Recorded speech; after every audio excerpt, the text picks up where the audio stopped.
mempersilakan Yang Berbahagia Dr. Burhan bin Cik Daud daripada Fakulti Pengajian Bahasa dan juga Pembangunan Insan Universiti Malaysia Kelantan untuk meneruskan ceramah beliau yang bertajuk Kenapa Isra' ke Baitul Maqdis. Dengan segala hormatnya dijemput dan persilakan. Yang Berbahagia Doktor. Ya, Assalamualaikum warahmatullahi wabarakatuh. Bismillahirrahmanirrahim. Alhamdulillahi rabbil alamin. Wassalatu wassalamu ala asyrafil anbiya'i wal mursalin. Nabiyyina Muhammadin wa ala alihi wa sahbihi ajma'in. Rabbi shrah li sadri wa yassir li amri wahlul 'uqdatam min lisani yafqahu qawli. Rabbi yassir wa la tu'assir ya karim wa tammim bima huwa khair. Qala Allah tabaraka wa ta'ala fi muhkami kitabih. A'udzu billahi minasyaitonir rajim. Subhanalladzi asra bi'abdihi lailan minal masjidil harami ilal masjidil aqsa alladzi barakna hawlahu linuriyahu min ayatina innahu huwas samiul basir. Shadaqallahul azim.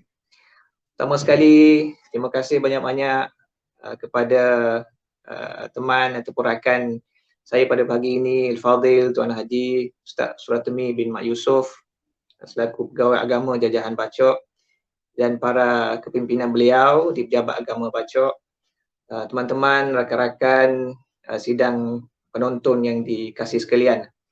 Alhamdulillah, bersyukur kita kepada Allah Subhanahu Wa Taala pada pagi yang penuh barakah ini kita diberi kesempatan untuk bersama-sama meneruskan sesi daurah khas Isra' Mi'raj yang saya ucapkan tahniah sebenarnya pada pihak Jabat Agama Jajahan Bacok, khususnya Al-Fadhil Tuan Haji Ustaz Suratmi atas inisiatif ini sebenarnya untuk kita sama-sama mutalaah, kita telaah balik, kita melihat sisi-sisi dan pandangan yang baru berkaitan dengan peristiwa ataupun mukjizat Isra' dan Mi'raj.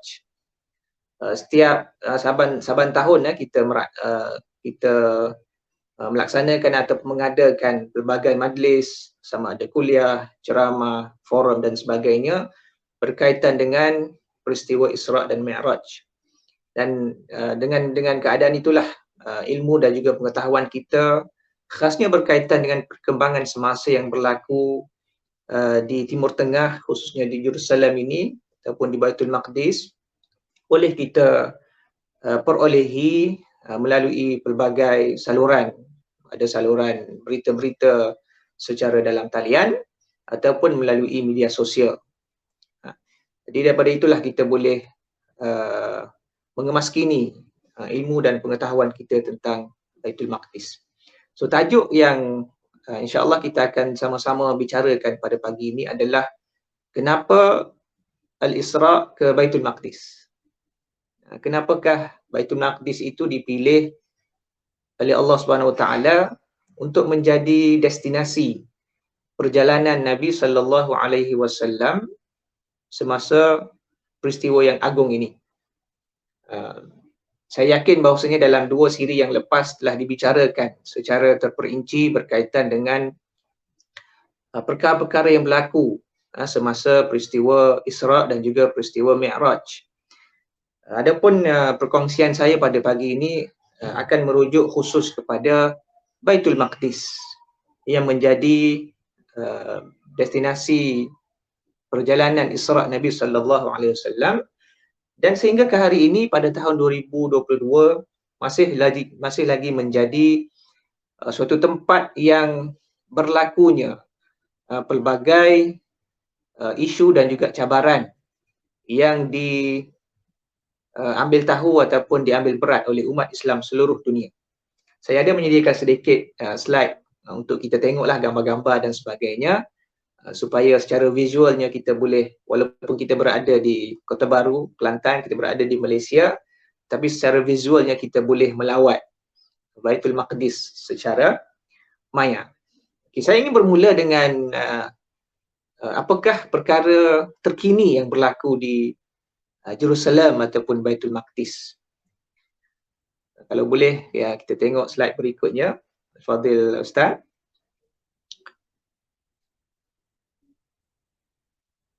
Jika teman-teman boleh melayari suatu laman web Jerusalem5800.com. dalam laman web ini diletakkan ataupun dilampirkan satu perancangan oleh kerajaan Israel bagaimana visi dan juga misi mereka untuk membangunkan Jerusalem pada tahun 2050. Kalau dalam kalender Hebrunya, tahun 2050 ni adalah tahun 5800 bagi kalender mereka. Dokumen itu ada di apa, boleh di-download lah, boleh muat turun dalam bentuk PDF. Saya ambil sebahagian sahajalah untuk kita mengetahui sedikit sebanyak ini adalah merupakan visi dan misi kerajaan Israel untuk Baitul Maqdis. Secara khususnya daripada sebenarnya tahun 2020 sehinggalah tahun 2050. 30 tahun akan datang, inilah perancangan mereka untuk menjadikan Jerusalem itu, khususnya Pekan Lama Jerusalem ataupun disebut sebagai Old City of Jerusalem, menjadi bandaraya utama bagi negara Israel. Kita bolehkan slide berikutnya, Ustaz. Nanti boleh siapa-siapa yang berminat boleh tengok, boleh muat turun. Saya ingin petik beberapa perkara saja di sinilah. Okey. Jadi dalam perancangan mereka, yang slide sebelum, slide yang ada gambar bumi tu, okey, right. So disebut sebagai Metropolitan Jerusalem pada tahun 2050. Okey. Saya petik 1, 2, 3 saja. Nombor 1 tu kalau kita tengok, Israel akan menjadikan Jerusalem ini sebagai kota utama bagi orang-orang Yahudi. Disebut sebagai the heart of the Jewish people, dan Jerusalem itu is the heart of the state of Israel, menjadi jantung hati negara Israel dan juga menjadi tempat tumpuan bagi bangsa Yahudi pada tahun 2050. Sama ada bangsa Yahudi yang berada di sekitar Timur Tengah ataupun mereka yang berada di dalam kalangan diaspora, mana Yahudi di seluruh dunia. Ini cuma nombor 1. Nombor 5 saya nak reka-reka saja. Dalam konteks terkini, kalau kita tengok ratio ataupun nisbah penduduk Yahudi dengan penduduk minoriti termasuklah orang Arab di Jerusalem ini adalah nisbah 65-35. Mana kalau 100 orang itu 65 orang Yahudi, 35 orang adalah selain Yahudi. Maknanya bangsa Arab lah, orang Arab termasuklah orang Muslim, orang Islam kita lah di sana, orang Palestin. So target mereka adalah mereka mensasarkan untuk menaikkan nisbah itu kepada 75 berbanding 25 ataupun lebih ekstrim lagi 80 berbanding 20. Maknanya 100 orang, daripada 100 orang itu 80 adalah orang Yahudi dan 20 orang adalah golongan minoriti yang disebut sebagai golongan Arab. So Jewish berbanding Arab. Okey. Jadi itu ringkaslah, maknanya kenapa saya bermula di sini untuk kita melihat golongan Yahudi ataupun bangsa Yahudi yang menisbahkan bangsa mereka ini ataupun ajaran mereka ini kepada ajaran kitab Taurat. Mereka mempunyai visi terhadap Baitul Maqdis. Mereka mempunyai perancangan terhadap Jerusalem dalam masa 30 tahun akan datang. So persoalan kita pada hari ini, apakah perancangan kita? Apakah visi dan misi kita terhadap Baitul Maqdis, terhadap Jerusalem, terhadap Al-Masjidul Aqsa, dan juga secara lebih luasnya terhadap negara Palestin secara amnya. Saya tinggalkan soalan di situ untuk sama-sama kita stimulate perbincangan kita ataupun acara kita pada pagi ini. Boleh kita terus, Ustaz? Okey, dalam ayat yang selalu kita baca, Allah SWT menyebutkan dalam surah Al-Isra, ayat ini menjadi rujukan utamalah untuk kita membuktikan bahawasanya peristiwa Al-Isra dan Mi'raj itu berlaku kepada Nabi sallallahu alaihi wasallam. Ini menjadi dalil ayat ini menjadi dalil kepada sabitnya peristiwa Al-Isra daripada Al-Masjidil Haram ke Al-Masjidil Aqsa. So Allah Taala sebutkan subhanallazi asra bi'abdihi lailan minal Masjidil Haram ila Al-Masjidil Aqsa. Yang memperjalankan Rasulullah sallallahu alaihi wasallam itu adalah Tuhan sekalian alam. Yang mengurniakan mukjizat Isra ini kepada Nabi sallallahu alaihi wasallam adalah Tuhan yang Maha Berkuasa. Allah Subhanahu Wa Taala yang dengan iradahnya, dengan masyiahnya memilih Nabi sallallahu alaihi wasallam dengan situasi yang berlaku pada waktu itu, yang Nabi sallallahu alaihi wasallam berada dalam Amul Husni, dibawa daripada Al-Masjidil Haram ke Al-Masjidil Aqsa. Dalam ayat ini Allah Taala memberikan ciri-ciri Al-Masjidil Aqsa itu yang disebutkan sebagai allazi barakna haulah. Yang mana Al-Masjidil Aqsa itu adalah suatu tempat, suatu destinasi yang dipenuhi dengan keberkatan. Persekitaran, environment Al-Masjidil Aqsa itu adalah tanah yang berkat. Tanah yang berkat. Jadi persoalan kita sesuai dengan tajuk kita, kenapa Al-Masjidil Aqsa? Kenapa tidak ke tempat lain? Kenapa Allah Ta'ala tidak memilih tanah-tanah ataupun daripada keseluruhan muka bumi ini, Allah Ta'ala tidak memilih tempat lain, bahkan dipilih Al-Masjidil Aqsa. Dan disebut secara jelas dalam Al-Quranul Karim. Sehingga kita boleh baca sampai hari ini. Dan kenapa dikaitkan Al-Masjidil Aqsa itu dengan teori keberkatan ataupun konsep keberkatan? Sehingga diberi keistimewaan kepada Nabi sallallahu alaihi wasallam untuk menjalani pengembaraan pada waktu malam ini sebagai suatu mukjizat yang cukup istimewa daripada Allah Subhanahu Wa Taala. Nanti kita akan tengok dalam slide-slide berikutnya. Jadi ayat ini menjadi dalil kepada kita semualah, orang Islam secara khususnya, kita beriman bahawasanya mukjizat Isra dan Mi'raj itu benar-benar berlaku. Walaupun kalau kita membaca penulisan-penulisan golongan orientalis, golongan ateis yang tidak percaya kepada wujudnya Tuhan, mereka mempertikaikan secara akal, secara logik, adakah logik Muhammad itu, Rasulullah itu boleh travel ataupun mengembara pada waktu malam daripada suatu tempat Mekah ke Jerusalem, daripada Al-Masjidil Haram ke Al-Masjidil Aqsa dalam masa yang singkat. Kan, pergi kemudian balik pada malam yang sama. Jadi ini persoalan-persoalan yang ditimbulkan semata-mata untuk menimbulkan keraguan. Itulah kalau kita baca banyak pandangan-pandangan para ilmuwan, para ulama mengatakan peristiwa ataupun mukjizat Isra dan Mi'raj ini adalah salah satu tanda Allah Ta'ala ingin menguji keimanan. Bukan kita saja, umat Nabi sallallahu alaihi wasallam, bahkan para sahabat pada zaman Nabi sallallahu alaihi wasallam. Sebab itulah kita dengar ataupun kita baca dalam hadis yang berkaitan dengan peristiwa Isra ini, orang pertama yang membenarkan, mempercayai dengan teguh peristiwa yang berlaku kepada Nabi sallallahu alaihi wasallam ni adalah tidak lain tidak bukan sahabat setia baginda, iaitu Sayyiduna Abu Bakar As-Siddiq radhiyallahu anhu. Boleh kita terus Ustaz?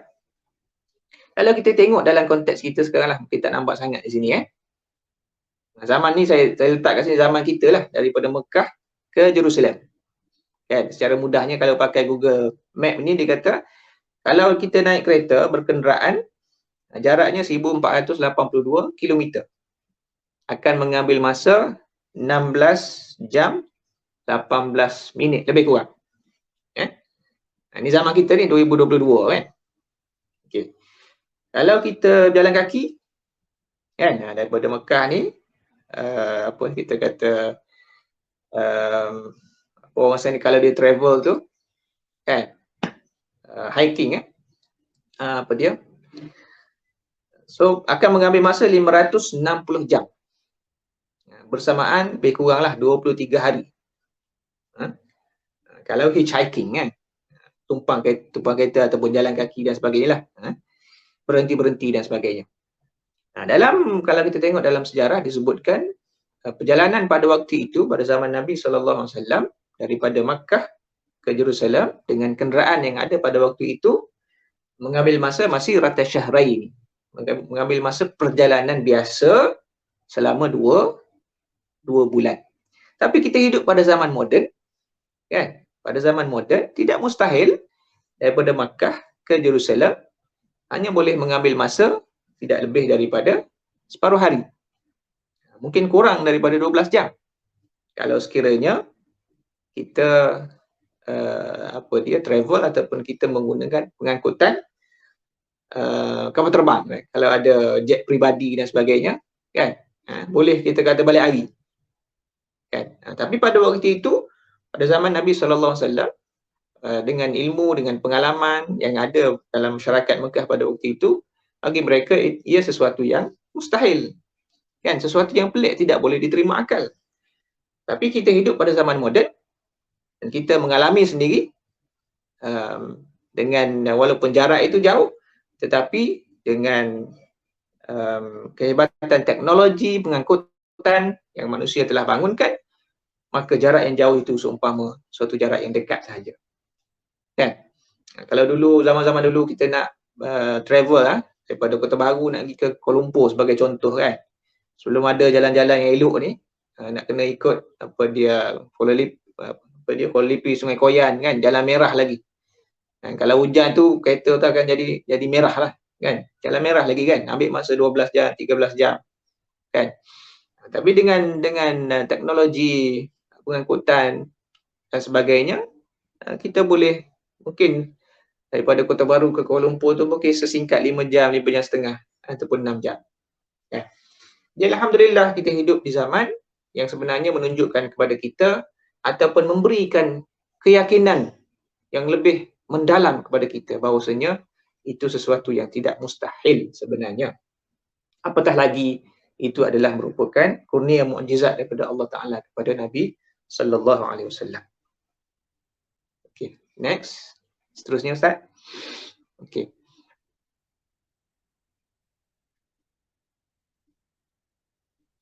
Okey, seterusnya saya ingin kongsi suatu hadis yang ada dalam Sahih Bukhari. Hadis ini juga popular dibicarakan apabila kita berbincang tentang hubungan antara Al-Masjidul Haram dan juga Al-Masjidul Aqsa. Satu hadis daripada Abu Dzar Al-Ghifari. Dia bertanya kepada Nabi sallallahu alaihi wasallam. Abu Dzar ni sahabat yang alim dan dia katakan dia menjadi rujukan para sahabat semasa zaman Abu Bakar, Sayyidina Abu Bakar, Sayyidina Umar dan juga Sayyidina Uthman. Dia banyak menjadi tempat rujukan untuk persoalan fatwa dan sebagainya. Jadi satu hari dia bertanya kepada Nabi sallallahu alaihi wasallam dalam minat beliau untuk mengetahui perkara yang yang penting yang berkaitan dengan sejarah bagaimana masjid ataupun tempat sujud kepada Allah Ta'ala ini di atas muka bumi ini diasaskan. Saya bertanya kepada Nabi SAW, Ya Rasulullah, ayyu masjidin wudi'a fil ardi awwalu? Wahai Rasulullah, masjid manakah yang saya terjemahkan itu dibina. Sebenarnya wudi'a dengan bunia ni dia ada perbezaan. Wudi'a ni diletakkan. Masjid, nanti kita akan bincang sikitlah konsep masjid. Ayyu masjidin wudi'a fil ardi awwalu, ay awwalu kulli syai'. Di atas muka bumi ini, di manakah masjid pertama diasaskan? Itu mungkin lebih tepat, diasaskan supaya menjadi tempat ibadah kepada Allah Ta'ala. Maka Nabi membalas Al-Masjidul Haram. Al-Masjidul Haram. Yang kita tahu sekarang di Baitillah, di Makkah Al-Mukarramah. Kemudian Abu Dzar menyambung pertanyaan beliau. Qultu thumma ayyu. Kemudian selepas Al-Masjidil Haram, di mana pula tempat diasaskan masjid yang kedua, ketiga dan sebagainya. Maka Nabi menjawab, Al-Masjidul Aqsa. Maknanya selepas diasaskan Al-Masjidil Haram itu sebagai tempat pertama untuk menjadi tempat ibadah di atas muka bumi ini kepada Allah Ta'ala, maka diasaskan pula Al-Masjidul Aqsa. Kemudian Abu Zar dengan semangat ingin tahu tadi, ditanya lagi. Tanya soalan ketiga. Qultu kam kana bainahuma. Berapa lama masa antara pembinaan ataupun pengasasan Masjid Haram dengan Al-Masjidul Aqsa? Maka Nabi menjawab 40 sanatan. 40 tahun. Dalam hadis riwayat Muslim disebut 40 aman dalam lafaz yang lain. Kemudian Nabi simpulkan pengajaran ataupun ceramah baginda berkaitan dengan isu ini. Maka Nabi kata, "Thumma aina ma adrakatka as-salatu ba'du fasallihi fa innal fadla fi." Di mana saja kamu masuknya waktu salat ataupun menemui waktu salat, maka salatlah, tunaikanlah salat. Fa innal fadla fihi, kerana kelebihan itu berada pada tempat tersebut. Okey. Yang pertama, Al-Masjidul Haram ini jelas tabit daripada ayat Quran juga, selalu kita baca, inna awwala baitin wudi'a lin-nasi lalladhi bi Bakkah mubarakan wa hudan lil alamin.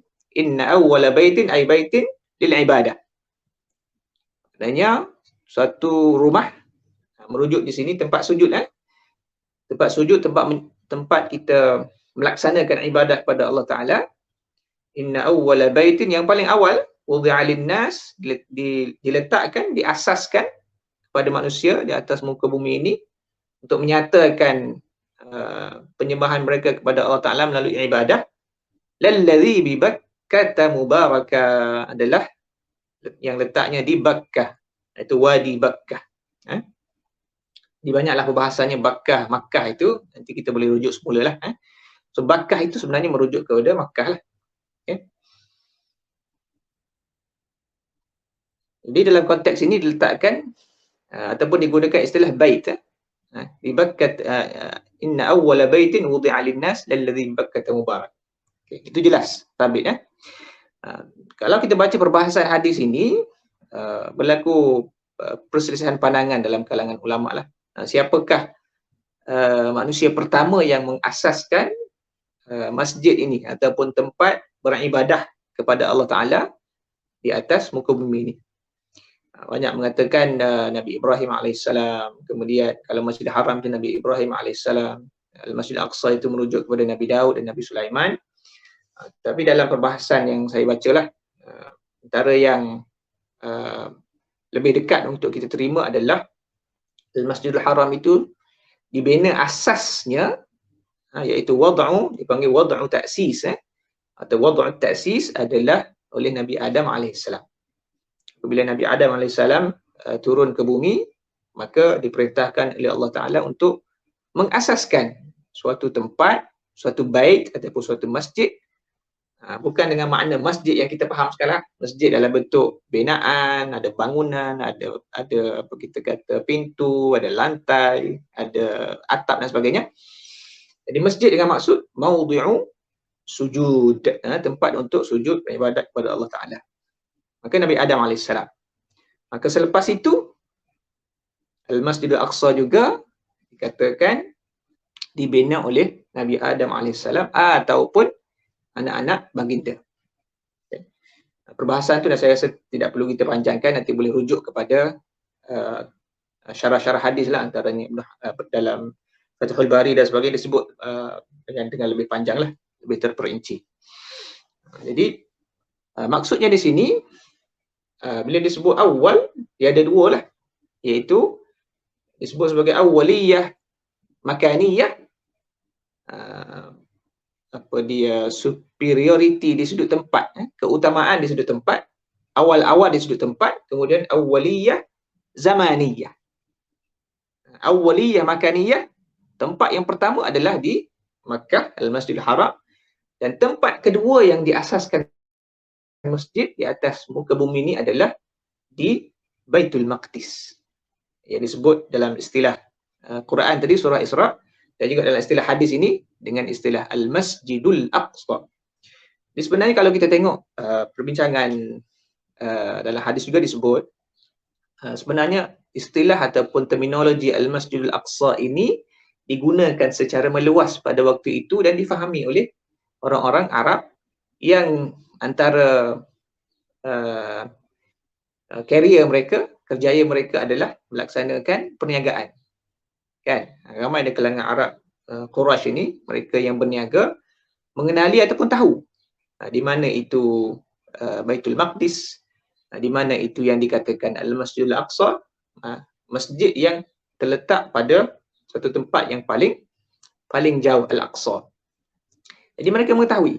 Sebab itu dalam satu hadis yang apabila Nabi sallallahu alaihi wasallam pulang pada selepas mengikuti ataupun selesai peristiwa Isra dan Mi'raj itu, maka Nabi mengkhabarkan, menceritakan tentang pengalaman baginda. Maka dipersoalkan oleh golongan kaum Quraisy. Maka pada waktu itulah Allah SWT memperlihatkan, fajallallahu, maka Allah Ta'ala memperlihatkan di hadapan Nabi SAW visual Al-Masjidul Aqsa di hadapan baginda. Seolah-olah baginda nampak macam gambar lah, gambar visual, projection, video. Tiangnya ada berapa, dia ceritakan kepada golongan yang menentang ataupun tidak percaya kepada peristiwa yang berlaku kepada Nabi SAW. Jadi awwaliyah makaniyah, kemudian awwaliyah zamaniyah. Tempat itu juga ada keutamaan, dan masa itu juga ataupun mana yang pertama, mana kedua juga ada keutamaan. Maka inilah sebenarnya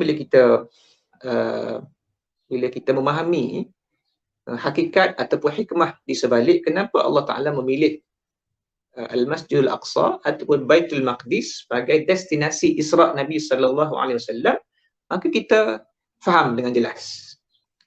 Kalau orang sekarang kita kata kita mempunyai suatu justifikasi, hujjah yang nyata bahawasanya Baitul Maqdis yang terletak padanya Al-Masjidul Aqsa itu amat penting dalam bukan hanya sejarah manusia, sejarah umat manusia, tapi sebenarnya penting dalam agama kita, agama Islam.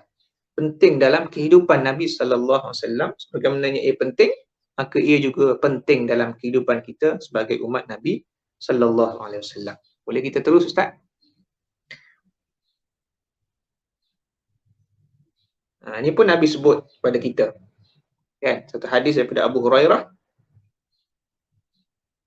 Rasulullah bersabda, tushaddur rihalu ila thalathati masajidah. Al-Masjidil Haram wa Masjidi wal Masjidil Aqsa. Nabi berikan keutamaan, priority.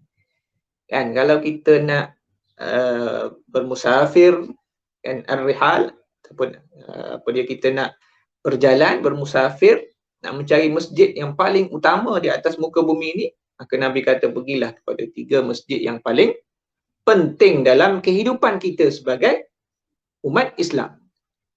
3 masjid yang paling penting dalam kehidupan kita sebagai umat Nabi Muhammad sallallahu alaihi wasallam. Yang pertama Al-Masjidul Haram, yang kedua Al-Masjidun Nabawi, wa masjidi merujuk kepada Al-Masjidun Nabawi bil Madinatil Munawwarah, dan yang ketiga wal Masjidil Aqsa. 3 masjid. Maknanya di situlah dinyatakan bukan hanya kepentingan, bahkan priority ketiga-tiga masjid ini berbanding masjid-masjid yang lain. Okey, Ustaz. Sedikit saya nak sentuh tentang bagaimana kedudukan Baitul Maqdis ataupun Jerusalem yang terletak padanya Al-Masjidul Aqsa tadi bagi 3 agama besar dunia lah. Sekarang sama ada dalam konteks agama Islam, agama Kristian dan juga agama Yahudi. Kalau kita tengok di Jerusalem itu, nanti kita akan cuba kongsikan apa yang ada di sebenarnya di Jerusalem, apa yang ada di Old City of Jerusalem. bukan hanya masjid, bukan hanya Al-Masjidul Aqsa, tapi adanya di situ tempat apa kita kata perumahan lah istilah kita, tempat perumahan ataupun penempatan orang Yahudi, ada penempatan orang Kristian, adanya gereja orang Kristian, adanya apa kita kata kuil orang Yahudi, ada sinagog yang digunakan oleh orang Yahudi untuk beribadah dan sebagainya. Jadi itu keunikan yang ada di Baitul Maqdis. Itu ia menjadi rebutan bagi orang Palestin, orang rakan-rakan kita, sahabat-sahabat kita Muslim, mereka mempertahankan dengan jihadnya, dengan perjuangannya, mempertahankan kota Jerusalem itu, khasnya Al-Masjidul Aqsa itu sebagai tempat utama, tempat suci bagi umat Islam, sebagaimana Al-Masjidil Haram dan juga Al-Masjidul Nabawi. Maka begitulah juga peranan ataupun usaha yang dimainkan oleh orang Yahudi, bangsa Yahudi melalui gerakan politik Zionis dan juga orang-orang Kristian yang masih lagi setiap tahun mengunjungi Jerusalem untuk melawat ataupun melaksanakan ritual ibadah mereka. Okay. Seterusnya Ustaz. Ini secara ringkas sajalah, mungkin sahabat-sahabat nanti boleh tengok semula. So bermula lebih kurang 3000 sebelum Masihi lagi, sebelum kelahiran Nabi Isa. Kota Jerusalem ini ataupun Baitul Maqdis ini bertukar tangan, sentiasa bertukar tangan daripada dominasi kerajaan ataupun empire Yebusiyah ataupun Jebusites, sehinggalah kalau kita tengok sekarang 1947 sehingga 2022 ni kota Jerusalem itu berada di bawah penguasaan Israel. Kalau kita tengoklah daripada 15 Hijrah, Khulafa Ar-Rashidin tu yang bawah tu kan, kemudian Umayyah sampailah kepada Egypt tu sebelum British Mandate lebih kurang 1917 kan. So maknanya hampir lebih kurang 1300 tahun kan, 1300 tahun berada di bawah tolaklah tentera salib itu lebih kurang kan, sebelum diambil alih semula oleh Salahuddin Al-Ayyubi, berada di bawah penguasaan kerajaan Islam yang pelbagai lah. Ada kerajaan yang besar, ada kerajaan yang kecil yang disebut sebagai duailat ataupun autonomous lordship. Jadi sering bertukar tangan. Bagi kerajaan-kerajaan Islam ataupun pemimpin Islam, mereka berpegang kepada kepentingan Baitul Maqdis ini ataupun Jerusalem yang terletak padanya Al-Masjidul Aqsa tadi terhadap bukan hanya sejarah umat Islam, bahkan ia merupakan sebahagian daripada unjuran Nabi SAW supaya umat Islam menjaga kemuliaan dan juga kesucian Al-Masjidul Aqsa tadi. Okay, next slide. Jadi ini yang berlaku pada kita sekarang lah. 1947 itu hasil daripada sebenarnya perancangan daripada Inggeris. Perancangan daripada Inggeris. Kan? Kita juga di Malaysia, tanah Melayu, suatu waktu dahulu kita dijajah oleh Inggeris, kuasa Inggeris. Sebagaimana Inggeris melihat sebenarnya Jerusalem ini merupakan central point, merupakan titik penting dalam sejarah umat Islam. So kalau kita tengok selepas kejatuhan kerajaan Turki Uthmaniyah dalam Perang Dunia Pertama, antara disebut sebagai Allied Powers, kuasa-kuasa bersekutu melawan kuasa-kuasa pusat. So British ataupun Inggeris itu berada bersama dengan Perancis, Rusia, Serbia dan lain-lain melawan Jerman, Austria-Hungary, Empire Osmaniyah, yang pada waktu itu Baitul Maqdis ataupun Jerusalem berada di bawah negeri-negeri ataupun taklukan ataupun pemerintahan kerajaan Turki Uthmaniyah dan juga Bulgaria dan sebagainya.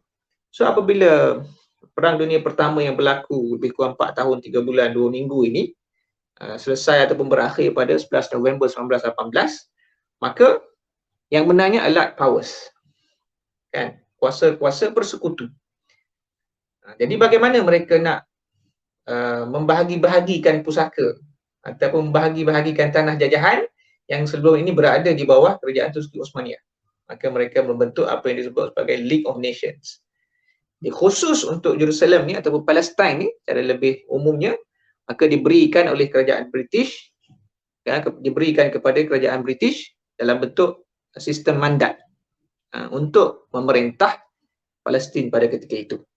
Maka itulah yang diistilahkan, yang kita faham dalam sejarah bagaimana sebelum Israel itu terbentuk, ia bermula dengan apa yang disebut sebagai British Mandate of Palestine. Jadi ini sebenarnya merupakan asas kepada apa yang berlaku kepada negara Palestin dan juga rakan-rakan kita yang berada di sana pada waktu ini. Hasil daripada, balik kepada tadi lah, perancangan di peringkat kuasa-kuasa besar dunia pada waktu itu selepas berakhirnya Perang Dunia Pertama. Maka saya nak kait tadilah dengan slide pertama saya tadi. Kan, golongan yang ingin menguasai, golongan kufar ini, golongan yang nampak mereka mempunyai kepentingan, sama ada Amerika ataupun kuasa-kuasa Eropah yang berdiri belakangnya pelobi-pelobi Yahudi dan sebagainya, yang mempunyai kepentingan kepada Palestin, mempunyai kepentingan dalam kerajaan Israel, maka mereka membuat perancangan jangka panjang. So balik kepada, saya ulang balik soalan saya tadi lah, apakah perancangan kita sebagai umat Islam? Sekurang-kurangnya untuk kita memberikan kesedaran kepada umat Islam bahawasanya Baitul Maqdis ini ataupun Al-Masjidul Aqsa yang berada di situ adalah merupakan apa kita kata, tempat yang paling penting dalam kehidupan kita sebagai umat Nabi SAW. So, habis di situ. Okay, next. InsyaAllah saya berhenti dalam 10 minit lagi ya, Ustaz. So, antara perkara yang perlu kita sama-sama bangunkan, berikan kesedaran dalam konteks masyarakat kita adalah kefahaman kita tentang Baitul Maqdis, kefahaman kita tentang Al-Masjidul Aqsa itu sendiri. Walaupun adalah berlaku pertumbungan antara apa kita kata, fatwa ataupun beberapa pandangan daripada ulama di Palestin sendiri dan ulama yang berada di luar Palestin, boleh ataupun tidak kita nak ziarah ataupun melawat Palestin, itu kita boleh tengok balik lah tengok balik. Tapi saya, semasa saya belajar dahulu, sebenarnya kajian tentang Palestin ni saya laksanakan semasa saya belajar di peringkat sarjana dulu. Jadi ramai rakan-rakan yang sebenarnya berada dalam bidang ataupun mengkaji tentang Baitul Maqdis ini. Pada waktu itu lebih kurang saya ingat dalam 10 orang lah yang mengkaji pelbagai perspektif berkaitan dengan Baitul Maqdis, yang diistilahkan pada waktu itu sebagai Islamic Jerusalem, untuk membezakan Jerusalem yang difahami oleh masyarakat dunia pada waktu itu dengan Baitul Maqdis yang kita katakan itu merupakan tempat yang paling penting dalam konteks perjuangan umat Islam. So digunakan istilah Islamic Jerusalem. Jadi sebenarnya dah banyak tulisan-tulisan dan juga kajian-kajian dibuat berkaitan dengan Baitul Maqdis ataupun Islamic Jerusalem ni. InsyaAllah kalau ada peluang saya akan kongsikan. So antaranya adalah kesedaran umat sebenarnya tentang apa itu Al-Masjidul Aqsa. Biasa yang ini kita telaah balik lah. Sebagian besar kita sudah faham lah, kita telaah balik. Dan ada yang mengatakan Al-Masjidul Aqsa itu adalah bangunan itu Qubbatus Sakhrah, yang sekarang ini menjadi tempat solat khusus untuk wanita. Kalau kita tengok setiap hari itu ada live daripada Al-Masjidul Aqsa, ada live dibawa daripada sana. Qubbatus Sakhrah ni ataupun the Dome of the Rock itu menjadi tempat solat bagi kaum wanita. Ataupun ada yang mengatakan Al-Masjidul Aqsa itu adalah yang number B tu yang disebut sebagai masjid yang berkubah dia perak, lebih kurang macam itulah yang ini merupakan Al-Masjidul Qibli. Ataupun pada zaman Ibnu Kathir, semasa beliau menulis kitab beliau Al-Bidayah wan Nihayah, beliau nyatakan dalam kitab beliau, pada zaman beliau masjid ini yang B ini dikenali sebagai Al-Masjidul Umari, sebab yang mengasaskannya adalah Sayyidina Umar meletakkan batu asas supaya Masjid Qibli ini menjadi tempat diletakkan kiblat untuk solat menghadap ke Al-Masjidil Haram ataupun Kaabah. Ada juga yang mengatakan Masjid Al-Aqsa itu adalah C. C itu adalah Musalla Al-Marwani. Nanti kita akan tengok. Okay, seterusnya Ustaz. So ini saya rasa satu perkara yang perlu kita cuba berikan kefahaman khususnya kepada generasi muda lah, generasi anak-anak kita dan sebagainya, supaya mereka memahami yang disebut oleh Nabi SAW, yang disebut dalam suratul Isra itu, manakah Al-Masjidul Aqsa? Manakah Al-Masjidul Aqsa? Sebab kefahaman kita tentang bila sebut istilah masjid, zaman kita ni kita faham masjid itu mesti ada bangunannya, kan? Mesti ada pagarnya, kan? Mesti ada lantainya, atapnya, tiangnya dan sebagainya. Itu kefahaman kita tentang konsep masjid pada zaman moden. Tapi masjid pada zaman dahulu, pada zaman Nabi SAW, zaman Nabi-Nabi terdahulu, al-ardu itu ataupun tanah itu, muka bumi itu adalah merupakan maudhi'u sujud. Kan? Bagaimana Nabi sebut dalam hadis tadilah. Kan? Waju'ilat liyal, adalah hadis lain pun Nabi sebut, waju'ilat liyal ardu masjidan wa tahura. Tanah muka bumi ini menjadi tempat untuk sujud. Melainkan ada najis dan sebagainya, ya, yang tidak membolehkan untuk kita salat. So itu konsep masjid. So apabila kita kata Al-Masjidul Aqsa, jangan kita membayangkan masjid yang ada macam kompleks yang besar, yang terdiri dalamnya bangunan-bangunan dan sebagainya. Jadi ada satu buku yang sebenarnya ditulis oleh rakan kami jugalah semasa kami belajar di peringkat sarjana dahulu. Dia buat satu atlas, suatu peta atlas Ma'alimil Masjidil Aqsa. Dalam tu dia senaraikan secara visual, cara bergambar, apa sebenarnya ada dalam Al-Masjidul Aqsa. So apakah itu Al-Masjidul Aqsa? Yang berada padanya Baitul Maqdis, yang menjadi asas kepada peristiwa Isra'. Yang juga menjadi asas kepada pembinaan tempat sujud ataupun tempat ibadah kedua selepas Al-Masjidul Aqsa, Al-Masjidul Haram. Al-Masjidul Aqsa adalah ismun li jami'il masjidi wa kulli ma dara alaihi sur min al-abwab was-sahat wal musalla al-jami' qubbatus sakhrah wal musalla al-marwani wal arwiqati wal qibab wal masatibi wa asbilatil ma'i wa ghairiha min al-ma'alim. Ada lebih kurang 200 ma'alim ataupun 200 landmark dalam kawasan Al-Masjidul Aqsa. Termasuklah gambar yang kita tunjukkan tadi, kan? Dome of the Rock ataupun Qubbatus Sakhrah, yang dia katakan tempat Nabi SAW Mi'raj ke langit, dan juga tadilah Masjid Qibli dan sebagainya. So, semua itu merupakan apa yang kita istilahkan sebagai Al-Masjidul Aqsa. Okay, boleh teruskan, Ustaz? Ini lagi lebih detail lah. Nanti kita boleh share slide ni insya-Allah. Al-Masjidul Aqsa al-Mubarak huwa kamilul masahati al-musawwarati al-waqi'ati dakhil al-baldati al-qadimah bil Qudsi. Yang disebut sebagai Pekan Lama Jerusalem. Ataupun istilah bahasa Inggeris adalah Old City of Jerusalem ataupun Walled City of Jerusalem. Jerusalem ni dia kota yang berada dalam benteng, dalam benteng. So, maknanya ada pintu-pintu untuk masuk dalam kota Jerusalem. Jadi kita tengok dia punya lukisan, peta nanti insya-Allah. Bil Quds asy-Syarif bi syaklin shibh mustatil wa huwa alladhi ya'rifuhu al-mu'dham fi hadhihi al-ayyam khata'an bismil Haramil Quds asy-Syarif. Kalau dalam internet ataupun dalam banyak tulisan digunakan istilah Al-Haramus Syarif. Sebenarnya istilah ni tidak tepat, tidak tepat. Dia bukan Al-Haramus Syarif. Istilah lebih tepatnya adalah Al-Masjidul Aqsa. Jadi dikatakan dalam ni ada lebih kurang 200 ma'lamun tarikhiyun.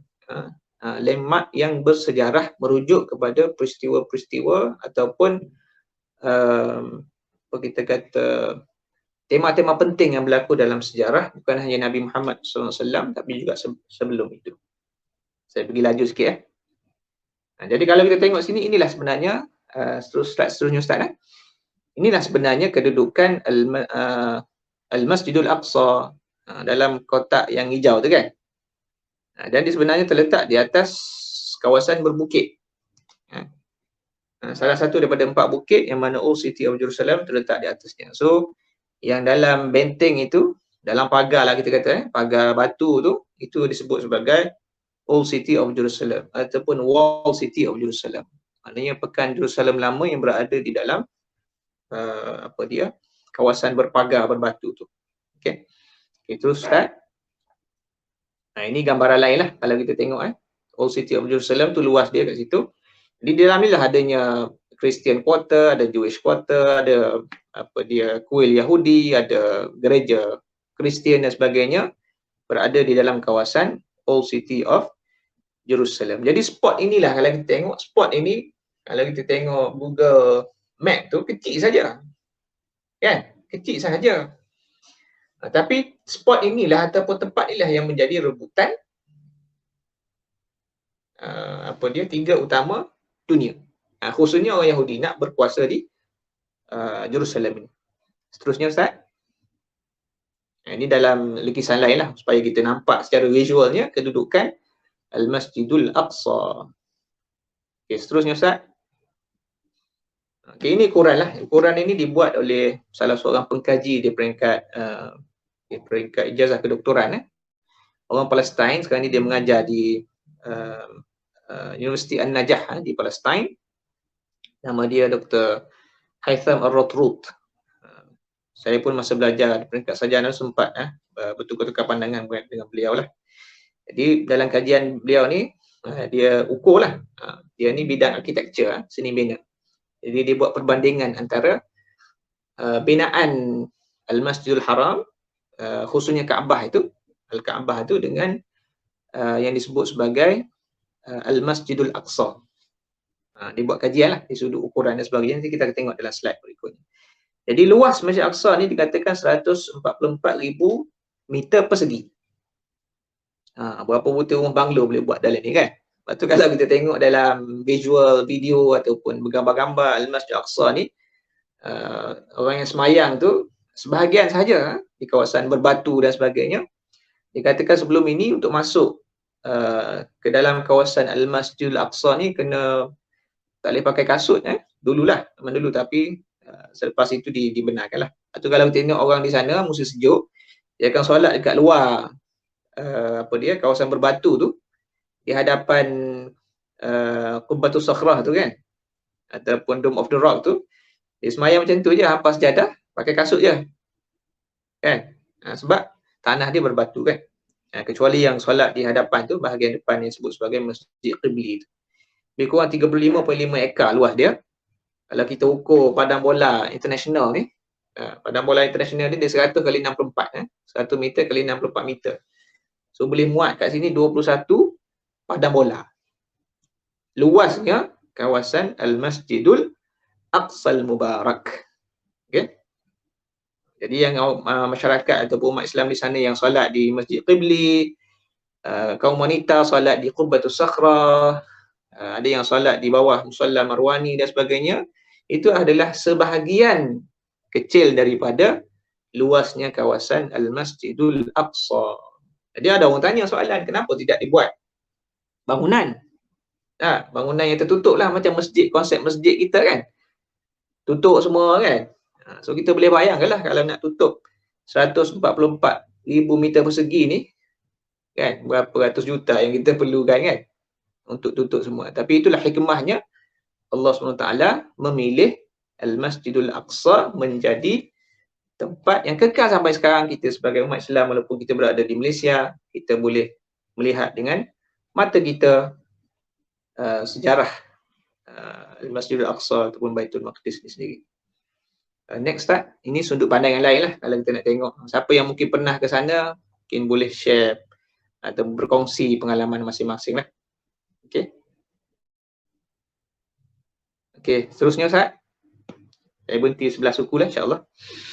Di dalam kajian yang dibuat oleh beliau juga, yang saya sebut tadi Dr. Haitham Ar-Rotrut, rupa-rupanya Nabi SAW bila Mi'raj ke langit, peristiwa Mi'raj itu Nabi SAW naik daripada point dia di yang kita sebut sebagai batu tu kan. Dulu zaman-zaman kita kecil, kita diceritakan batu tu tergantung Sebenarnya tak tergantung, kan? Jadi rupanya punya poin di Qubbatus Sakhrah tu adalah poin yang paling tinggi, puncak yang tertinggi. Di atas bukit di mana Masjid Aqsa itu terletak. Jadi kita tengok gambar dalam 4 segi tu kan, dalam apa dia? Dalam bentuk 4 segi tadi tu. So Qubbatus Sakhrah ni, Dome of the Rock tu berada pada puncak yang tertinggi. Jadi boleh saja dengan kuasa Allah SWT untuk Nabi SAW Mi'raj ke langit itu, boleh saja daripada tempat yang paling rendah ataupun tempat-tempat mana pun. Tetapi Allah SWT menunjukkan kepada kita bagaimana asbab itu menjadi suatu keperluan ataupun menjadi suatu perkara yang bila kita buat kajian, rupanya inilah hikmah di sebalik kenapa Nabi SAW dimi'rajkan daripada Qubbatus Sakhrah. Ia merupakan tempat yang berada pada puncak tertinggi. Okay, last sikit lagi Ustaz. Sikit lagi. Ini yang saya sebutkan tadi, kajian oleh Dr. Haitham Rothroot tadi, orang Palestin. Banyak kajian tulisan dia boleh kita carilah dalam artikel dekat jurnal. So ini kita tengok Kaabah itu kita nampak macam 4 segi kan, 4 segi tepat. Dia sebenarnya bukan 4 segi tepat. Sudut-sudut bangunan Kaabah itu yang menjadi asas kepada tadi Al-Masjidul Haram tu, tempat sujud pertama dalam bentuk 4 segi inilah. Okay? Jadi ini kajian beliau lah. So bila dia buat kajian ini sebenarnya slide seterusnya Ustaz, ukuran sebenar yang kita nampak 4 segi tu. Kan dia dah buat lukisan dalam bentuk ukuran Okey. Dan dia ringkaskan lagi, next slide. Ini ada 4 rukun kan, rukun Yamani, rukun Syami, rukun Aswad dan juga Rukunul Gharbi. Next slide Ustaz. Saya nak ringkaskan. So bila dibuat kajian dengan ratio ataupun berbanding dengan sudut-sudut Al-Masjidul Aqsa tadi dan sudut-sudut Kaabah, rupa-rupanya sudut itu sama. Kan, kalau kita tengok di sini, bila dikecilkan disebut Al-Aqsa yang cliff itu, maknanya Masjid Aqsa yang berada dalam ruang petak 4 segi itu. So sudut A sebenarnya, sudut A di Masjid Aqsa itu sama dengan sudut A di Kaabah. Ditandakan situ, B itu sama. Maknanya ia sebenarnya bukan 4 segi dia adalah sudut-sudut yang berbeza. So ini kajian yang beliau di peringkat PhD lah. Saya rasa ada boleh dicarilah dia punya penulisan beliau ni. Dalam artikel jurnal pun ada. So maknanya balik kepada tadilah. Balik kepada arkitek pertama ataupun pengasas pertama yang diperintahkan oleh Allah Ta'ala untuk membina ataupun mengasaskan Al-Masjidul Haram dan juga Al-Masjidul Aqsa dalam masa 40 tahun tadi. Maknanya menggunakan plan yang sama dengan ukuran yang sama. Okey. Okay, seterusnya Ustaz. Yang ini saya dah sebut tadi. Inilah sebenarnya yang dikatakan Jami' Qibli ni. Next slide. Okay, Jami' Qibli ini yang dikatakan pada zaman Sayyidina Umar, bila Sayyidina Umar radhiyallahu anhu membuka Baitul Maqdis ini. Yang menarik kalau kita tengok kisah bagaimana Sayyidina Umar radhiyallahu anhu masuk semasa pembukaan Baitul Maqdis dan juga pembukaan dimasuk ke Al-Masjidul Aqsa ini, beliau dijemput secara khas oleh penguasa-penguasa ataupun padri Kristian pada waktu itu untuk mereka menyerahkan Baitul Maqdis ni kepada Amirul Mukminin sendiri pada waktu itu. Maka Sayyidina Umar dikatakan travel daripada Madinah, pergilah ke Jabiyah dan kemudian masuk ke Baitul Maqdis. Okey. Jadi binaan-binaan ini sebenarnya untuk Masjid Jami' Qibli ni ataupun disebut sebagai Jami' Umar ni, Al-Masjidul Umari ni, ataupun Al-Masjidul Qibli ni, dia setiap zaman khalifah itu dia akan memberikan perhatian kepada Al-Masjidul Aqsa, secara khususnya Jami' Qibli ni. So diberikanlah peruntukan-peruntukan untuk ditambah baik dan sebagainya. So ini yang slide seterusnya Ustaz. Ini yang kita selalu tengoklah, Dome of the Rock. Ini menjadi sebagaimana saya sebut tadi, menjadi tempat solat untuk kaum muslimat. Ini bahagian dalam lah yang dikatakan batu tu, sakhrah itu, bentuk sakhrah tu. Slide seterusnya Ustaz. Sakhrah itu sama juga. Slide seterusnya gambar daripada dekat. Ini pun saya ingat gambar saya ambil daripada rakan juga, seorang Al-Maqdisi lah, dia daripada Baitul Maqdis, dan dia ambil gambar-gambar sendirilah dalam ruang Al-Masjid Al-Aqsa tadi. Kemudian slide seterusnya, ini musalla ataupun tempat semayang di bahagian bawah lah, yang sebelah daripada, kalau Masjid Qibli itu sebelah kanan, dia turun bawah, musalla Marwah ni. Kemudian slide berikutnya, ini tempat bahagian Yahudi lah, yang kalau kita tengok tu Wailing Wall, dinding untuk dia bersedih, dinding untuk dia menangis, dia berdoa dan sebagainya. Kalau kita tengoklah dalam video dan sebagainya, boleh tengok. Ini tempat yang menjadi tempat tumpuan orang Yahudi untuk beribadat. Slide seterusnya, ini contoh-contoh yang saya sebut tadi lah, landmark yang ada dalam Al-Masjidul Aqsa. Slide seterusnya, kalau siapa yang boleh baca Arab, nanti boleh download lah kitab tadi, Ma'alimul Masjidil Aqsa, Atlas Ma'alimil Masjidil Aqsa. Okay, slide berikutnya.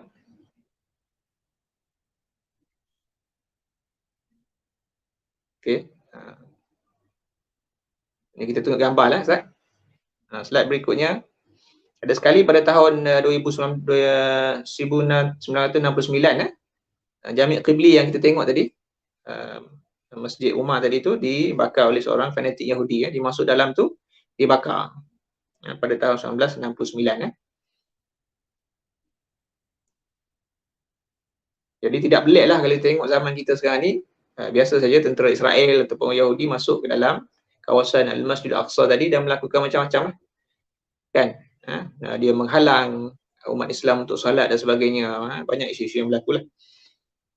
Okey, so sebahagian daripada slide berikutnya, ni mimbar, mimbar Nuruddin Zanki. So sebenarnya antara sultan ataupun pemerintah Islam yang berusaha untuk membebaskan Baitul Maqdis adalah Sultan Nuruddin Zanki. Jadi dia arahkan pada zaman beliau untuk disediakan ataupun dibina suatu mimbar. Jadi mimbar ini dikenali dengan mimbar Nuruddin Zanki. Tapi dia tak sempat lah. So Baitul Maqdis ini dibuka semasa zaman Salahuddin, Sultan Salahuddin Al-Ayyubi.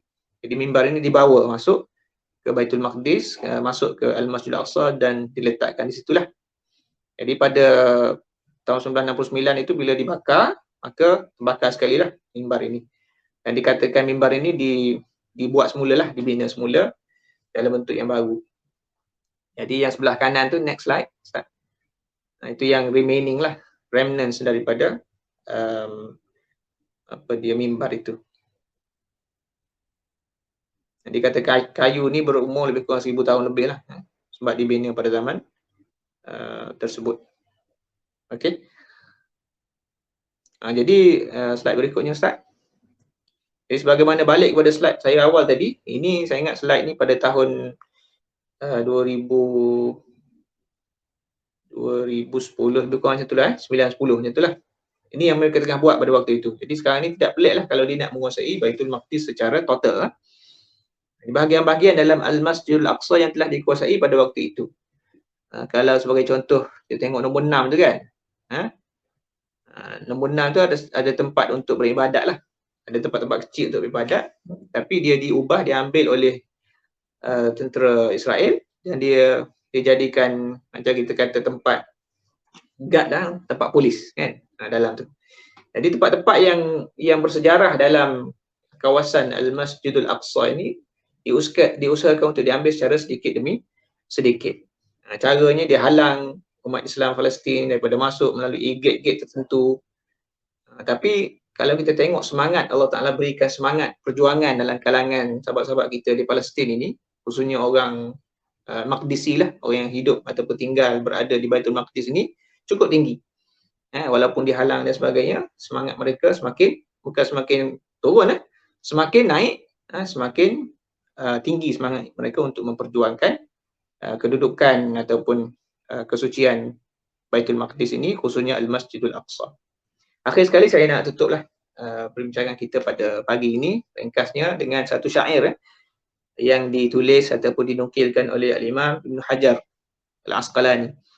Jadi kalau kita baca sejarah-sejarah, sebahagian besar imam-imam hadis, imam-imam besar ni, mereka sampai, memang mereka sampai ke Baitul Maqdis.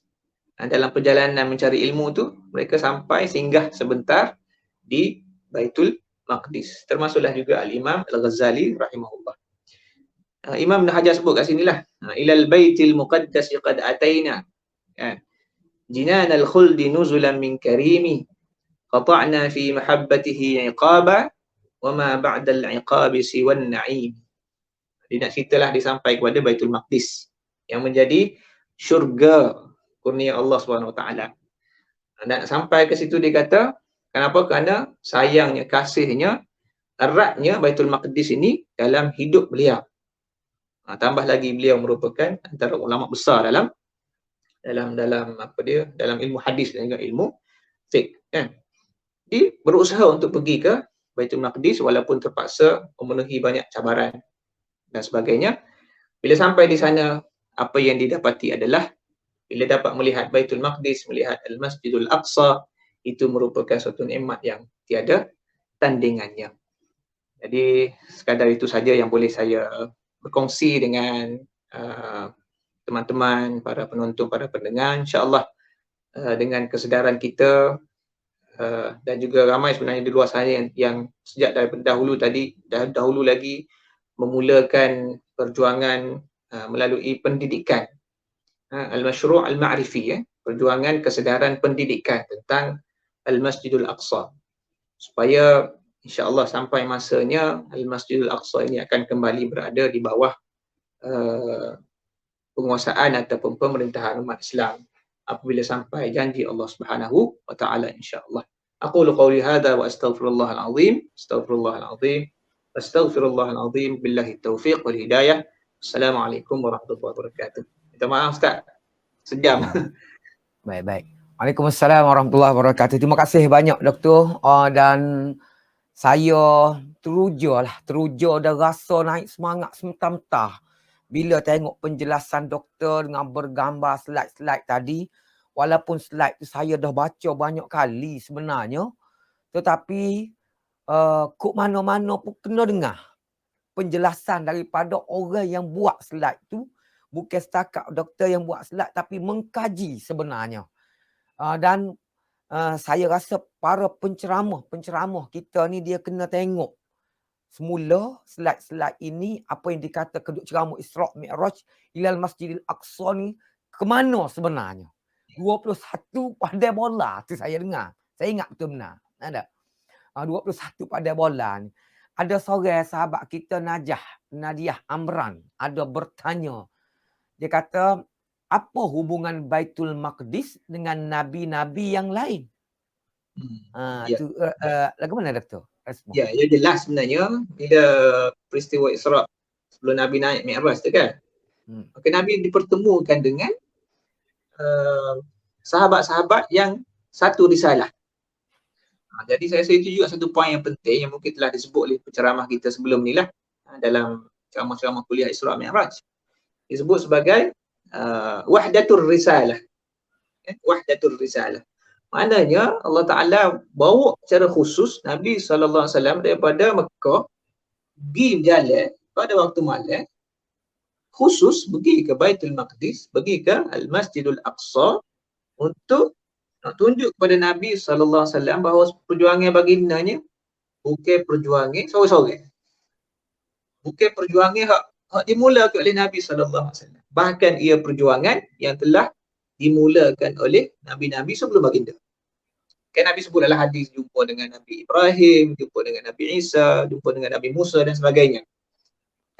Apatah lagi Nabi SAW pada waktu itu berada disebut sebagai Amul Huzni, satu tahun yang penuh duka cita dengan banyak peristiwa yang berlaku. Maka dipertemukan dengan sahabat-sahabat seperjuangan. Kalau sebelum ni Nabi hanya tahu melalui ayat-ayat Quran yang turun kan. Ayat Quran tentang Nabi Musa, kisah Nabi yang semasa di Barat Mekah itu kan. Tapi Isra' dan Mi'raj ni istimewanya nak memberikan suatu peneguhan kepada perjuangan Nabi sallallahu alaihi wasallam bahawasanya ini adalah perjuangan yang bertali arus, perjuangan yang sambung menyambung daripada Nabi Adam, Nabi Nuh sehinggalah kepada zaman sekarang Nabi Muhammad sallallahu alaihi wasallam. Wahdatu ar-risalah. Jadi cerita tu kita boleh tengok banyaklah. Sebagai contoh, kalau orang Yahudi ni selalu dia claim ataupun dia menghujahkan Baitul Maqdis ni dulu ataupun Jerusalem ni dulu adalah menjadi dia sebut sebagai Temple of Solomon. Kan? Dia kata kalau kita kat Masjid Sulaiman lah, Masjid Nabi Sulaiman ataupun kuil Sulaiman. Sehingga sekarang ni kalau kita tengok dalam banyak dokumentari dan sebagainya, mereka masih lagi melaksanakan apa kita sebut sebagai proses mencari gali, archaeological excavation. Dia korek di bawah Al-Masjidil Aqsa ni. Kalau kita tengok tadi ada benteng tu, dinding tu dikorek daripada bawah. Dia mari pakar-pakar daripada Amerika, pakar daripada Eropah, bantu dia tambah dengan pakar-pakar di Israel tu untuk dia cari kesan-kesan tinggalan Temple of Solomon. Siapa lah ni tak jumpa lagi. Kan? Tapi kita dalam akidah kita yakin dan percaya bahawasanya Nabi Daud, Nabi Sulaiman adalah pemerintah yang berada, Nabi dan pemerintah yang berada di Baitul Maqdis pada waktu itu, dan risalah Nabi Daud, risalah Nabi Sulaiman sama dengan risalah Nabi Muhammad sallallahu alaihi wasallam. Selain yang lainlah cerita Nabi Ibrahim daripada Mesir, Nabi Musa alaihissalam daripada Mesir, keluar daripada Mesir pergi ke Al-Ardul Mubarakah yang disebutkan oleh ulama Asy-Syam, termasuklah Baitul Maqdis, Palestin dan sebagainya. Jadi itu hubungan pada saya yang paling utama adalah wahdatul risalah. Dan di situlah Nabi SAW saksikan secara ayan, jadi secara kita kata alam misal, Allah Ta'ala tunjukkan kepada Nabi SAW itu sebenarnya perjuangan utama yang menghubungkan antara Mekah dengan Baitul Maqdis. Wallahu a'lam. Terima kasih Doktor. Jelas sangat penjelasan kepada soalan yang ditanya dan juga kepada sidang pendengar sekalian. Paling penting Doktor ulang 2-3 kali tadi, wahdatur risalah. Dia panggil. Kita adalah satu kesatuan ummah yang sangat besar, bermula pada datuk kita Tuk Adam sehingga pada baginda Rasulullah sallallahu alaihi wasallam. Baik sidang penonton, sidang pendengar yang dihormati oleh kasih sekalian, sudah sejam lebih kita bersiaran secara langsung dan saya walaupun berjam lebih saya tak puas. Sebab apa? Kita minat baca sejarah. Sebab dalam bahasa Doktor guna tadi, bahasa diterjemah ke bahasa Melayu, asal daripada bahasa Arab. Kita tak faham dah satu. Kemudian bahasa orang putih pula, kita tak reti Doktor. Menyebabkan penjelasan yang diterjemah kepada bahasa Melayu ini cukup jelas kepada kita bahawa perancangan yang cukup lama, dendam lama daripada musuh-musuh Islam, dan Doktor tinggalkan kita satu persoalan besar sekejap tadi. Dalam kita bincang, kita ceramah, kita menghayati Isra' dan Mi'raj ini, apa perancangan kita? Itu Doktor sebut tadi. Apa perancangan kita terhadap agama Islam kita, terhadap tempat-tempat kota-kota suci umat Islam yang disebut dalam hadis yang sahih 3 tempat sekejap tadi. Iaitu Masjidil Haram, Masjidil Aqsa, Masjid Nabawi dan juga Masjidil Aqsa. Apa perancangan kita? Cakna kita? Baik, masing-masing hari itu puluh ribu Doktor. Bincang bila kita Israel menyerang Palestin sekejap. Sekarang ni senyap dah. Musim sejuk, kaku ke kelaparan dan juga kita senyap dah, tak ada apa-apa. Bermusim. Jadi betul sangat. Saya setuju dengan doktor sebut apa perancangan kita sepatutnya tak berhenti setakat tu. Orang kita dia kecek uduh bahasa orang Kelantan ni. Orang Kelantan panggil hangat tai air Doktor. Dia panggil. Puak kita lebih kurang itulah. Sedangkan musuh Islam beribu-ribu tahun yang lalu melalui perancangan dia sehinggalah sampai Doktor sebut tadi, sehingga hari ini tak berhenti-henti lagi. Habis pakar. Untuk nak mencari Solomon Temple sekejap tadi Doktor sebut tadi. Jadi tuan-tuan sekalian, itulah dia ringkasan apa yang kita bincangkan hari ini, dan saya mewakili Pejabat Agama Jajahan Bacok mengucapkan ribuan terima kasih sangat-sangat pada yang berbahagia Dr. Borhan bin Cik Daud daripada Universiti Malaysia Kelantan yang sudi untuk menerima jemputan kita untuk berkongsi dalam secara live, walaupun live boleh tayang slide dengan begitu cukup baik, cukup jelas dengan penjelasan kemas. Tuan-tuan sekalian, mudah-mudahan Allah Subhanahu Wa Taala memberi kelapangan masa lagi kepada kita untuk bersama-sama dengan yang berbahagia doktor. Saya dengar penjelasan tadi baru 0.001% baru doktor bentang. Berarti ada 99.99% lagi perkara yang belum dibentangkan oleh doktor kepada kita semua. Jadi kita mengharapkan di lain masa doktor dapat bersama-sama dengan kita lagi dalam program-program yang akan datang, dan kita cukup berminat, cukup berterima kasih di atas pembentangan yang jelas kejap tadi. Terima kasih doktor. Sekian penonton kata apa yang dihormati dan dikasihi sekalian, hanya sekadar itu untuk perbincangan kita pada hari ini. Yang baik pada Allah Subhanahu Wa Taala tidak baik di kelemahan diri saya. Dan yang baik kita sama-sama buat tauladan, yang tidak baik kita buanglah jauh-jauh dari kesempatan untuk diri kita. Aqulu qauli hadza wa astaghfirullahal azim li wa lakum. Assalamualaikum warahmatullahi wabarakatuh. Waalaikumsalam warahmatullahi wabarakatuh.